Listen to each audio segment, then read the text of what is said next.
다음은 조건과 형식이 있는 글쓰기예요. 조건과 형식이 있으면 조금 더 수월하다는 건데요. 여기서도 형식이 있으면 좋은 점은 형식에 맞게 나는 그냥 빈칸을 채우면 된다. 내가 완전히 새로운 글감을 만들지 않아도 뭔가 글감을 끌어내는데 이제 기초 기준 안내판이 있기 때문에 좀 더 수월하고요. 그리고 나는 그냥 누가 물어본 거에 대답하는 거야, 나는 주어진 일을 하는 거야 라고 생각하면 민망함도 덜하고 그리고 나름의 책임감도 생깁니다. 그래서 예를 들어서 여러분 자기소개서 쓴다고 했을 때 나를 어떻게 소개하지? 막막하잖아요. 근데 미리 어떤 요소를 넣어주세요 라고 조건화 과정을 거치면 훨씬 쓰기 수월합니다. 내용을 채우기도 좋아요. 그래서 예를 들어서 여러분의 가족관계, 교우관계를 넣으세요. 좋아하는 것과 잘하는 것을 넣으세요. 그리고 인생 책, 영화, 드라마, 웹툰 등 좋아하는 작품들을 이야기하세요.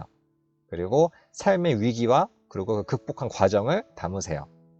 그리고 내 남은 인생 동안 꼭 하고 싶은 일이 무엇인지 이렇게 넣으세요 라고 이렇게 조건화가 되어 있으면 각각 한두 줄씩만 추가해도 한 편의 글이 완성이 돼요. 그래서 이런 조건화된 글로 내 한 편의 완성을 조금 더 수월하게 할 수가 있어요. 그러니까 여러분이 하나의 이제 전략 중에 우선은 다양한 글감을 우선 마련합니다. 그 글감을 이제 레고 조각처럼 다양하게 만든 다음에 그 다음에 이제 우선 컨셉과 조건을 정하고 거기에 맞게 이렇게 완성하면 하나의 좋은 전략이 돼요. 그래서 이 조건은 뭐 미리 주어진 경우도 많고 여러분이 구성할 수도 있어요. 이렇게 목표 조건을 세우고 거기에 맞게 요 다양한 글감 중에 선택을 하고 그리고 그 중에서 강조할 거 강조하고 이제 덜어낼 거 덜어내서 집중을 하고 그 다음에 이제 구조화를 하면 훨씬 더 개요부터 탄탄하게 완성이 돼요. 예를 보면 게임 중독에 대한 이제 글을 써야 되는 이제 순간이 있었어요. 원고 청탁을 받았었는데 우선 다양하게 글감을 쥐어짭니다. 사전도 검색하고 논문도 검색하고 책도 검색해서 보고 실제 읽어보고 그리고 뉴스도 검색하고 그리고 유튜브도 검색해보고 그리고 웹툰이나 그런 댓글들도 보면서 게임 중독에 대한 다양한 정보, 퍼즐을 이제 확보를 해요. 그 퍼즐들을 나름의 이렇게 카테고리를 정리해가지고 포스트잇처럼 나누어서 구성을 한 다음에 그 원고 조건에 맞는 구조화를 합니다. 그래서 이 조건은 뭐 대표적으로 보고서 양식, 뭐 논문 양식, 레포트 양식, 뭐 공모전 양식 이런 것들 있죠. 그 행사나 기본적인 그 학회나 그런 시스템이 갖추어진 경우 그냥 거기에 맞게 이렇게 채워 넣으면 돼요. 그래서 여러분이 혼자 쓰실 때도 막막할 때는 이용을 가이드 삼아서 참고하시면 좋고요. 그리고 나서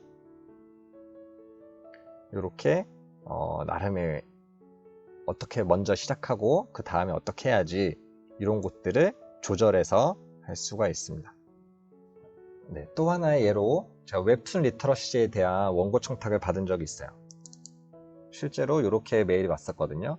그래서 분량은 어느 정도 그리고 기획 의도는 이렇다 라고 알려주시면 저는 여기에 맞게 이런 기본 조건화 되어 있는 걸 분석하고 여기에 맞게 글을 쓰는 거죠.